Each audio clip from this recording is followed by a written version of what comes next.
Kata-kata penyemangat seperti hebat sekali, bagus nak. Apakah kata-kata tersebut cukup bagi peserta didik?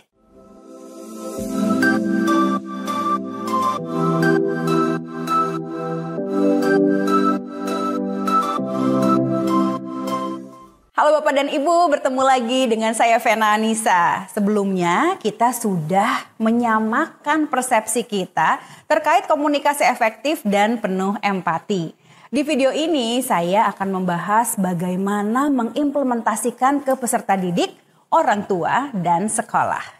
Bapak dan Ibu sudah familiar dengan pemahaman bahwa komunikasi efektif dan penuh empati akan menghasilkan koneksi yang positif dan hubungan baik di antara kita sebagai pendidik dengan peserta didik.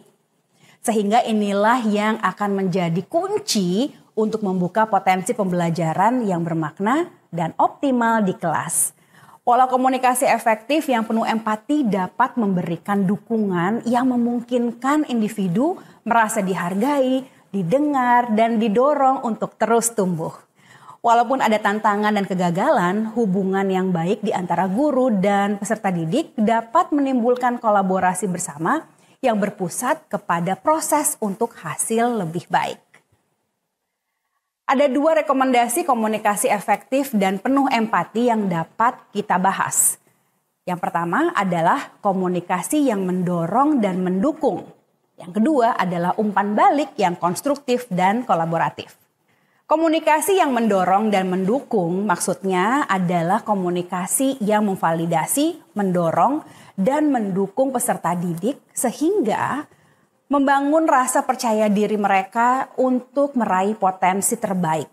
Nah, ini bisa dilakukan dengan yang pertama, mendengarkan dengan tulus. Berikan perhatian penuh kepada mereka tanpa menghakimi atau mencoba memberikan solusi segera. Dengarkan dengan empati dan tunjukkan bahwa kita peduli dengan perasaan dan pengalaman mereka. Yang kedua, bertanya dengan teliti. Tanyakan pertanyaan yang memungkinkan mereka untuk merenung dan mempertimbangkan pemikiran mereka sendiri. Proses ini memungkinkan pendidik untuk mengerti perasaan dan kebutuhan peserta didik. Yang ketiga, menghargai kepentingan dan kebutuhan individu. Jadi berusaha untuk memahami perspektif dan kebutuhan masing-masing pihak dengan kesadaran bahwa setiap orang pasti mempunyai perbedaan dan keunikan tersendiri. Kemudian beri mereka dorongan dan keyakinan bahwa mereka memiliki potensi untuk tumbuh dan mengatasi masalah tersebut.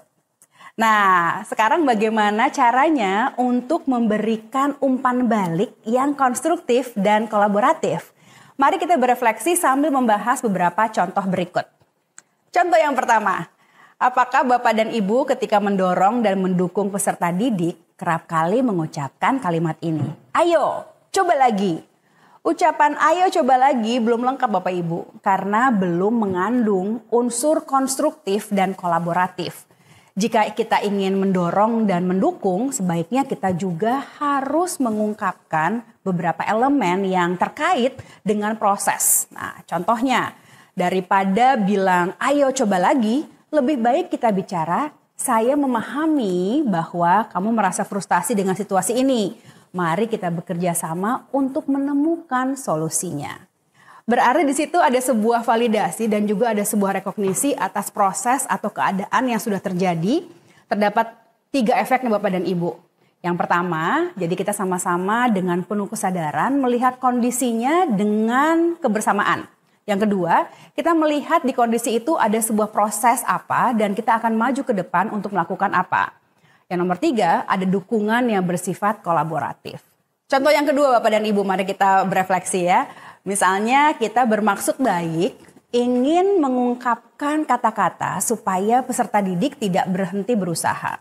Kata-kata yang terucap adalah, kamu belum cukup berusaha, tapi berhenti di situ saja. Nah, padahal perlu untuk menambahkan kalimatnya supaya berpatokan kepada proses dan juga memvalidasi apa yang sudah dikerjakan. Kemudian mendukung keinginan dan juga keyakinan untuk bertumbuh bersama. Jadi daripada bilang kamu belum cukup berusaha. Nah, kita mengatakan saya menghargai usaha kamu dan percaya pada kemampuanmu untuk berhasil. Contoh ketiga nih Bapak Ibu ya, mari kita sama-sama kembali berefleksi. Biasanya ketika kita melihat hasil yang bagus, kita akan berkata, wow bagus, keren atau hebat. Ini bukan berarti salah besar Bapak Ibu, tetapi ada cara lain yang bisa kita coba yang nantinya akan menghasilkan peserta didik yang siap untuk bertumbuh. Ketika mengatakan bagus sekali, itu berarti kita memfokuskan kepada sebuah identitas atau sebuah keadaan yang ada pada saat ini, sehingga tidak ada proses di situ. Fokuskan pada detail aksi yang sudah dilakukan dan apa yang bisa dilakukan kemudian. Contoh, kamu melakukan pekerjaan yang bagus dalam memberikan gagasan dalam presentasimu. Selanjutnya, pertimbangkan untuk memberikan lebih banyak bukti yang mendukung argumenmu. Bapak dan Ibu, akhirnya yang kita komentari itu bukan sebuah keadaan dan juga bukan sebuah kondisi atau identitas, tetapi proses di mana ini masih bisa terus bertumbuh sambil merekognisi dan juga mengapresiasi kemajuan yang sudah ada. Selanjutnya Bapak dan Ibu, bagaimana caranya melakukan komunikasi yang efektif dan penuh empati kepada orang tua dan pihak sekolah. Yang pertama adalah berdiskusi dengan empati. Mungkin Bapak dan Ibu familiar dan paham dengan istilah connection before correction. Maksudnya kita perlu menjalin hubungan yang baik dulu sebelum kita dapat mengoreksi sesuatu. Nah, bagaimana caranya membangun hubungan yang baik?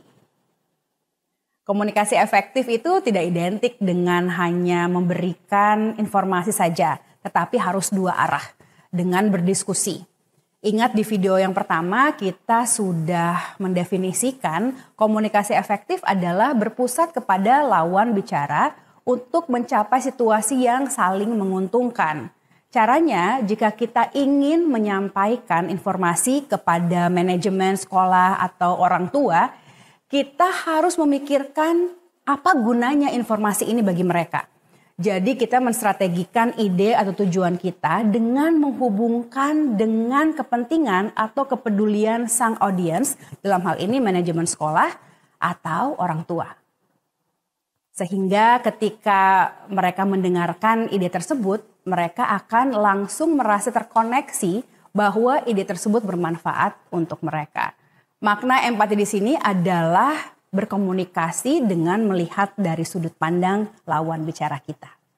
Yang kedua adalah datang dengan solusi untuk kolaborasi.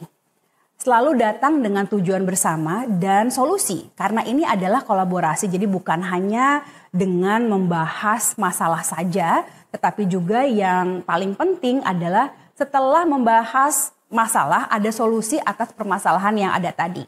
Nomor 3 adalah menyediakan informasi dan bukti yang relevan, misalnya dengan menampilkan kisah sukses.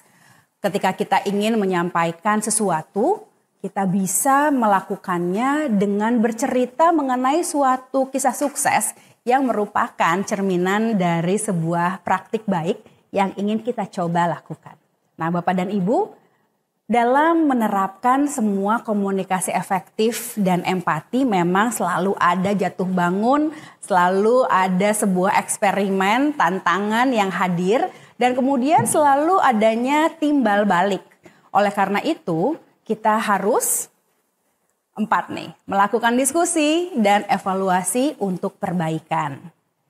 Jika ini dikerjakan secara penuh makna, semua proses yang berhasil dan belum berhasil akan menjadi sebuah rangkaian usaha yang terus-menerus kita lakukan bersama secara kolaboratif.